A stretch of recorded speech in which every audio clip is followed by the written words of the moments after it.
कढई गरम झालेली आहे, आपण तेल टाकून घेऊ।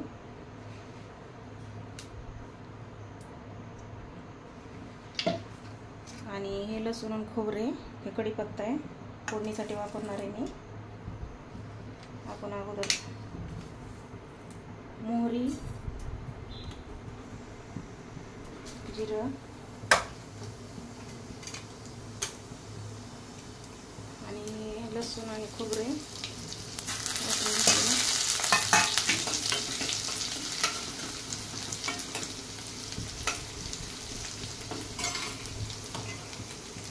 आणि हा घरचा मसाला आहे बनवलेला, काळं तिखट, खडे मसाले वापरून।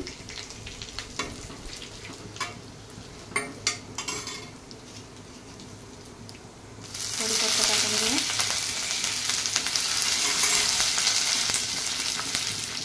आता मी तिखट टाकते। झणझणीत बनवायची आपल्याला तिखट आमटी। थोडीशी हळद टाकून आणि हे मी डाळ शिजवलेलं पाणी आहे ते टाकणार आहे।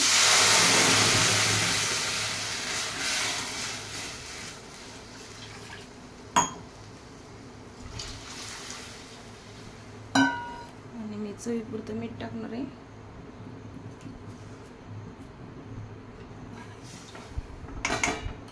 हे बघा, जास्त घट्ट पण नाही आणि जास्त पातळ पण नाही।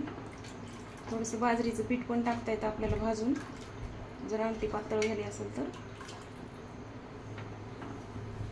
आता याला 10 मिनिटं थोडीशी शिजू द्यायची, उकळी फुटून छान लागते।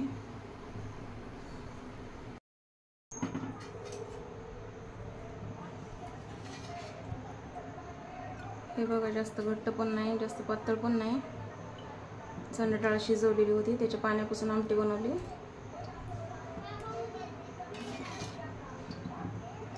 मस्त झाले, काळ्या तिखटाची कलर आला।